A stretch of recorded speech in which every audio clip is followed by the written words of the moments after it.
નમસ્કાર વિદ્યાર્થી મિત્રો, ધ સ્માર્ટ લર્નર ચેનલમાં આપનું સ્વાગત છે. તો આજે આપણે જોવાના છીએ બોર્ડના પેપરનું સોલ્યુશન. સામાજિક વિજ્ઞાનનું પેપર ખૂબ જ સરસ લખ્યું છે અને ખૂબ જ સારા માર્ક્સ આવે તેવી શુભેચ્છા. તો ચાલો શરૂ કરીએ. વિભાગે પહેલો છે જોડકા જોડો. તો કીર્તિ તોરણ, કીર્તિ તોરણમાં શું આવશે? વડનગર. ઝરીકામ સુરત. સ્તંભલેખો બ્રાહ્મી લિપિ. એલિફન્ટા ધારાપુરી. ભારતીય સંગ્રહાલય કોલકાતા. તો આ હતા જોડકા. હવે બીજો પ્રશ્ન છે ખરા કે ખોટા તે જણાવો.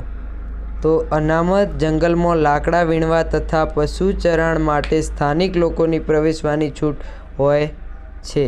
તો આ વિધાન કેવું આવશે? ખોટું.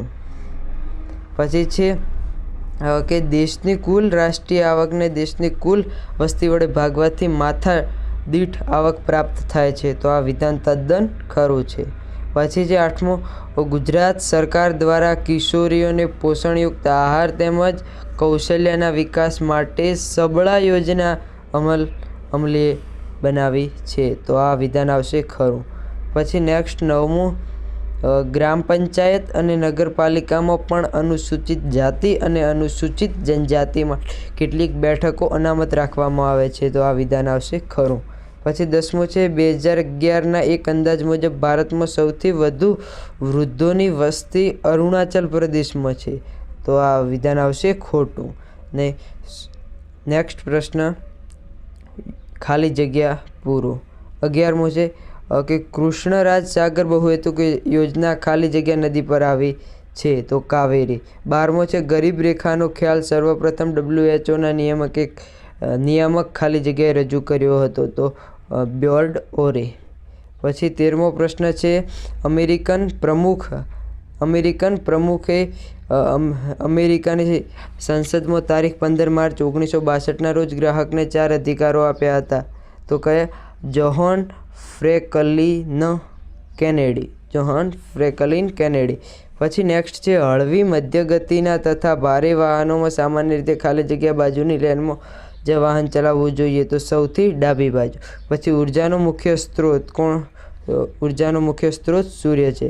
પછી છે એમસીક્યુમાં નીચેનામાંથી કયું જૈવ આરક્ષિત ક્ષેત્ર છે? તો પંચમઢી. પછી 17મો છે રેશમનો પ્રકાર નથી. તો આવશે ઝીંગા.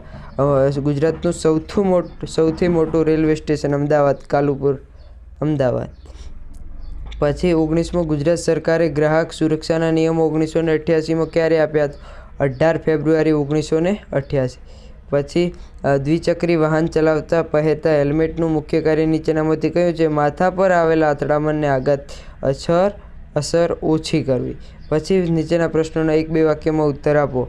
તો 21મા પ્રશ્નમાં આવશે CAC. 22માં આવશે છોડના લીલા પાંદડા કઈ ક્રિયાના માધ્યમથી હવા અને કાર્બન લે છે? તો પ્રકાશ સંશ્લેષણ. અને 23માં આવશે ઉદારીકરણ. અને 24માં આવશે જળ બિલાડી. તો આ તો વિદ્યાર્થી મિત્રો સામાજિકનું સંપૂર્ણ સોલ્યુશન આપણા IMPમાંથી સંપૂર્ણ આવ્યું છે. હજુ આપણે ઇંગ્લિશના IMP આવવાના છે. તો ચેનલને સબસ્ક્રાઈબ કરો, વિડીયોને લાઇક કરો અને શેર કરો. Thank you.